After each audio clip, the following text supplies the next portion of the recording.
Bismillahirrahmanirrahim. Assalamualaikum warahmatullahi wabarakatuh. Anak-anakku semuanya yang kusayangi, kelas 11 di SMK Negeri 1 Rotabayat.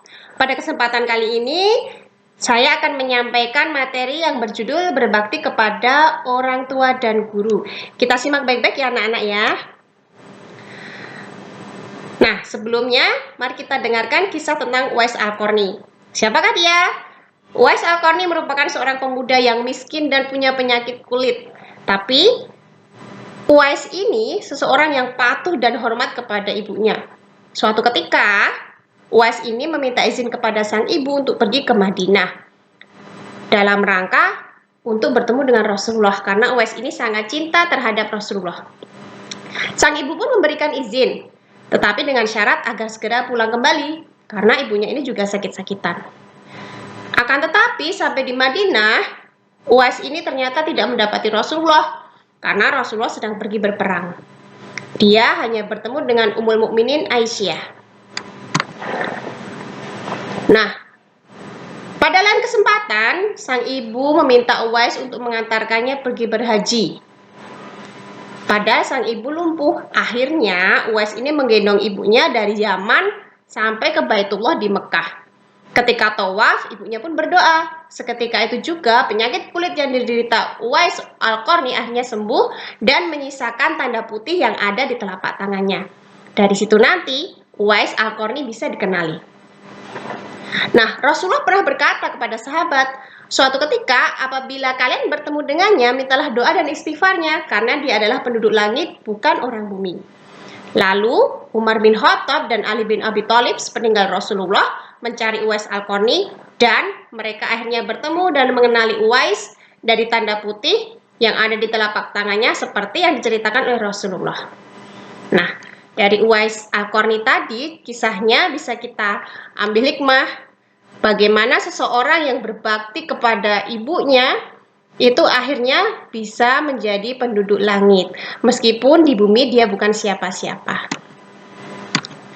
Nah, lalu birrul walidaini menurut Imam Nawawi yaitu berbuat baik terhadap orang tua, bersikap baik kepada keduanya, dan melakukan hal-hal yang dapat membuat mereka bergembira, serta berbuat baik kepada teman-teman mereka. Nah, caranya seperti apa? Misalnya nih, mematuhi perintahnya dengan catatan asal bukan hal maksiat, menjaga amanahnya, membantu atau menolong orang tua jika mereka membutuhkan. Akan tetapi, bagaimana jika orang tua kita sudah meninggal? Kita tetap bisa berbakti dengan cara mendoakannya agar dosa-dosanya diampuni, diterima amal baiknya, menjalankan wasiat, melunasi utang jika ada, lalu juga menyambung tali silaturahmi terhadap rekan-rekan orang tua kita. Nah, anak-anakku, ada yang tidak kalah penting, yaitu berbuat baik atau berbakti kepada bapak ibu guru. Guru atau ustadz adalah orang tua kedua kita, orang tua di sekolah tempat kita menuntut ilmu.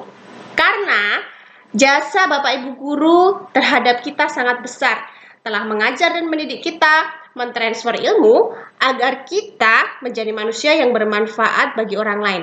Dari kita yang tidak tahu apa-apa, jadi kita tahu segalanya. Nah, syariat Islam mengajarkan kita agar berbakti kepada orang tua, baik yang masih hidup maupun sudah meninggal dunia. Bahkan, andai orang tua kita berbeda agama dan keyakinan, tetap wajib kita hormati dan kita sayangi. Terutama bagi ibu ya. Ibu ini derajatnya 3 tingkat dibanding ayah. Kenapa? Karena ibu yang mengandung, melahirkan, menyusui, dan merawat dari kecil hingga dewasa. Bahkan seorang ibu bisa berkorban nyawa ketika melahirkan bayinya.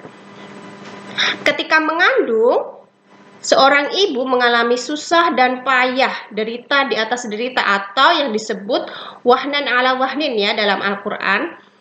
Nah, karena itulah mengapa ada sebuah hadis ya, al-jannatu tahta aqdamil ummahat, surga itu berada di bawah telapak kaki ibu. Lalu orang tua kita bekerja keras demi menghidupi anak-anaknya agar tercukupi semua kebutuhan kita bisa sekolah, kita bisa mempunyai pakaian dan tempat tinggal yang layak. dan lain sebagainya. Nah, semua ini nih patut kita syukuri ya anak-anak ya.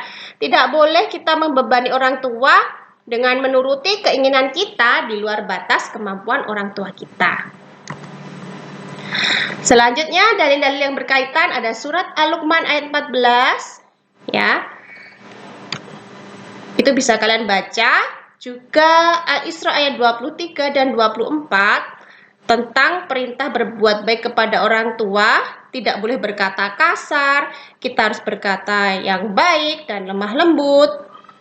Dan doa untuk kedua orang tua, wahai Tuhanku, sayangilah keduanya sebagaimana mereka berdua telah mendidik aku pada waktu kecil.